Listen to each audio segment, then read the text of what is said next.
know about you all, but at 3 a.m. here in Los Angeles, I was sleeping. My DVR was working because the Warriors and Wizards, they were playing their first of 2 preseason games in Japan. And the Wizards' leading scorer was Rui Hachimura, who became the first Japanese player ever selected in the first round of the NBA draft when he was selected overall 9th by the Wizards in 2019. Kendra Andrews spent time with Hachimura in Tokyo, which is about 150 miles southeast of where he grew up in Toyama. Take a listen.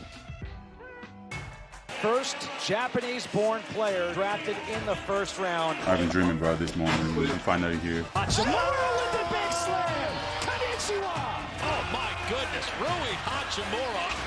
Hachimura! Wow! Here in Japan for the Japan Games, how does it feel to be back in Japan, in Tokyo? It feels amazing, you know. I'm excited for the games. First of all, I'm happy to be back, you know. I brought a whole team here, you know.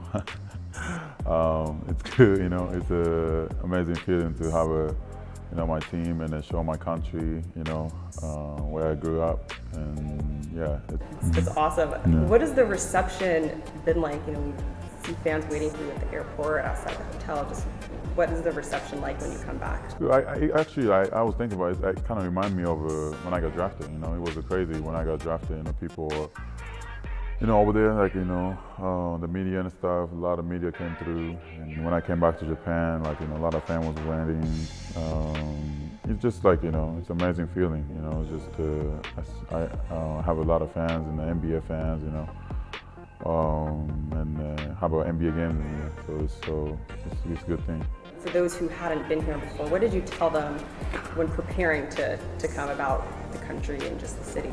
I mean, like, you know, in general, like, you know, Japan and like the U.S. is like so much different, you know. The culture, like, you know, a lot of different language, the people, food, how the way they behave and stuff. So it's just like a different things, you know. Like you can see just walking around the cities, like, you know, just being around, like you can feel the difference, you know. It's just a different city, and here's very like, you know, our technology is very like, you know, forward. So you know, you can see a lot of cool things here. Yeah. On top of being Japanese, you are biracial Japanese. How has that made your just experience unique? Yeah, for sure.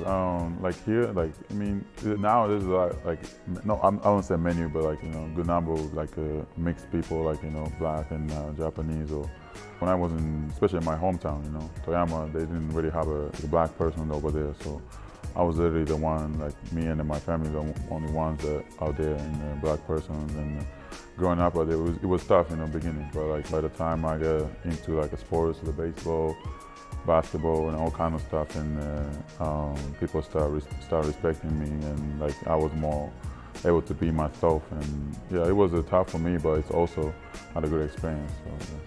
As we head into this new NBA season, where would you say your mindset is at, your goals for yourself to, you know, move the Wizards forward? For sure, you know, we want to make the playoffs. You know, we didn't make it last year, so you know, this year is going to be the one. You know, it's going to be very important for us. You know, we focus on making playoffs and then see from there. But you know, I'll just do whatever the team asks and to help this team win. Yeah. If there's one thing that you hope they take away from their visit in Japan, what do you hope that is? Yeah, it's tough, but I just want people to know, like, you know, this is like, you know, literally one of the biggest cities, you know, especially in Tokyo. Japan's like, you know, one of the best countries in the world.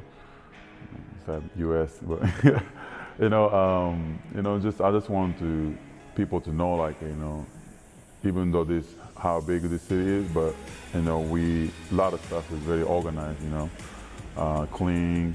Even the people is very polite, you know. Just those are things, you know, like I can see a lot of things, but that's the main thing I can say, like, you know, that, you know, it's very organized here, you know, so it's good. Back here with Kendra. So Rui Hachimura returns home to play for NBA preseason action. He had 13 points, 9 rebounds against the Warriors. What was the reaction when Rui took the floor last night? Yeah, Malika, it was thunderous. They were so excited to welcome him back to Japan. And Rui is really excited to be able to play in front of his home crowd, his home country, because you'll remember during those 2020 Tokyo Olympics, fans, they weren't allowed to be in the arena. So they were really excited to welcome him back. The other day, Rui told me, when I'm in Japan, it's hard for me to go out and about because of the fan frenzy and how crazy it is. So he really seemed to enjoy to be able to interact with them in this kind of environment. Absolutely. I mentioned it earlier in the show, but we have an update on Klay Thompson. He didn't play against the Wizards. When may we see him back on the court? Yeah, Malika, Steve Kerr is holding Klay Thompson out for both of the preseason games in Tokyo, so we're not going to see him on Sunday either. And Steve Kerr says this is out of abundance of caution, really, because the Warriors' training camp has been so condensed. The Warriors had only 3 practices in San Francisco before flying out to Tokyo. And because of the injuries Klay went through a couple years ago and him being under strict restrictions last season, the Warriors just want to give him as much time as possible and not rush him into the preseason. But Klay did go through his entire pregame warm-up, and this is not a long-term concern. Makes sense. We saw Jordan Poole in the starting lineup. Thank you so much.